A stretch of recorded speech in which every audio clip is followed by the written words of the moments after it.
एक समृद्ध जंगल में दो अप्रत्याशित दोस्त, रिया खरगोश और टोबी कछुआ, सद्भाव में रहते थे। रिया अपनी अद्भुत गति और असीम ऊर्जा के लिए जानी जाती थी, जबकि टोबी को उसके धैर्य, बुद्धिमत्ता और स्थिर गति के लिए प्रशंसा मिलती थी। एक दिन एक बड़े बूढ़े उल्लू, ओलिवर, जो जंगल में सबसे बुद्धिमान प्राणी माने जाते थे, ने एक महान यात्रा की घोषणा की। जंगल के पवित्र क्रिस्टल, जो भूमि में संतुलन और समृद्धि लाता था, की चमक कम हो गई थी। उसे पुनः प्रज्वलित करने के लिए किसी को दूर स्थित पर्वत, शांति की चोटी पर जाकर क्रिस्टल को गर्मियों के संक्रांति की पहली रोशनी में स्नान कराना था। यह सुनकर रिया और टोबी दोनों ने एक आह्वान महसूस किया। हमें एक साथ जाना चाहिए, टोबी ने सुझाव दिया, ये जानते हुए कि यात्रा में गति और सहनशीलता दोनों की आवश्यकता होगी। रिया सहमत हुई, हालांकि वह चुपके से टोबी की क्षमताओं पर संदेह कर रही थी। फिर भी अगले सुबह उन्होंने अपने जंगल के दोस्तों के आशीर्वाद के साथ यात्रा शुरू की। उनकी यात्रा ने उन्हें घने जंगलों, गर्जन वाली नदियों और ऊबड़ खाबड़ पहाड़ियों से होकर गुजराया। पहले रिया की गति ने उन्हें जल्दी जल्दी दूरी तय करने में मदद की, लेकिन जब वे कांटेदार झाड़ियों या चट्टानी रास्तों जैसे बाधाओं का सामना करते, तो टोबी की सावधानी पूर्वक मार्गदर्शन अमूल्य साबित होती। एक शाम जब वे तारों के नीचे कैंप कर रहे थे, उन्हें एक चालाक लोमड़ी, फेलिक्स, मिली। फेलिक्स अवसर देखकर उन्हें एक अंधेरी गुफा के माध्यम से एक शॉर्टकट देने की पेशकश की। रिया समय बचाने के लिए उत्सुक, तुरंत प्रस्ताव स्वीकार करना चाहती थी। हालांकि टोबी ने खतरे को महसूस किया और सतर्कता की सलाह दी। हमें एक दूसरे पर और अपनी प्रवृत्ति पर भरोसा करना चाहिए, टोबी ने शांति से कहा। उन्होंने लंबा, सुरक्षित मार्ग लेने का फैसला किया, जिससे फेलिक्स निराश हुआ। उनकी यात्रा परीक्षाओं से भरी थी। महान दलदलों में रिया की गति का कोई उपयोग नहीं था, क्योंकि वह कीचड़ में संघर्ष कर रही थी।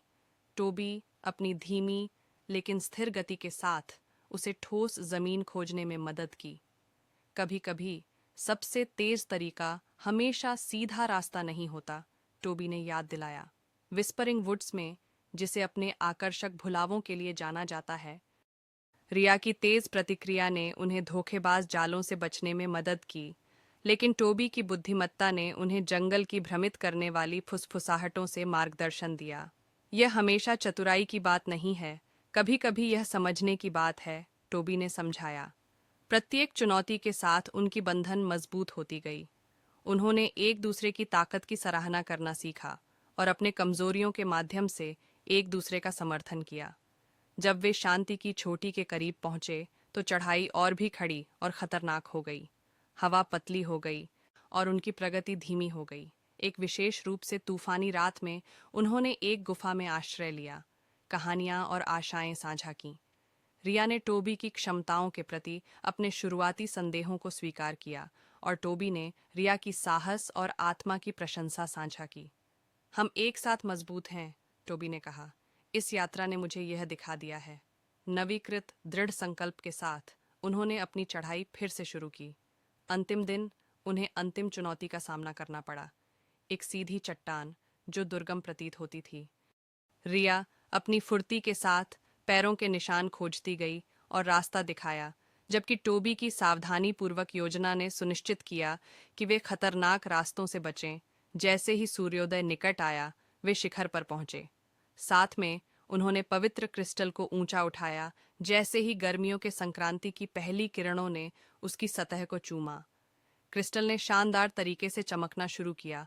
उसकी रोशनी पूरे भूमि में फैल गई, संतुलन और समृद्धि को पुनः स्थापित कर दिया। जब वे वापस लौटे, जंगल में उत्सव का माहौल था। उल्लू ओलिवर ने उनकी टीम वर्क की प्रशंसा की और घोषणा की, सच्ची शक्ति न तो केवल गति में है और न ही केवल धैर्य में, बल्कि दोनों के एकता में है। रिया और टोबी की यात्रा एक किंवदंती बन गई।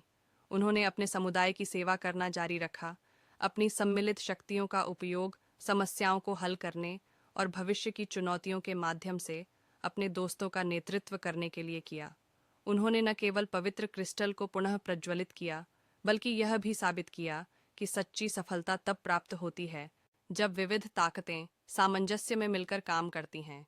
और इस तरह रिया और टोबी की कहानी पीढ़ी दर पीढ़ी सुनाई जाती रही, यह सिखाते हुए कि सच्ची सफलता दोस्ती, विश्वास और टीम वर्क से प्राप्त होती है।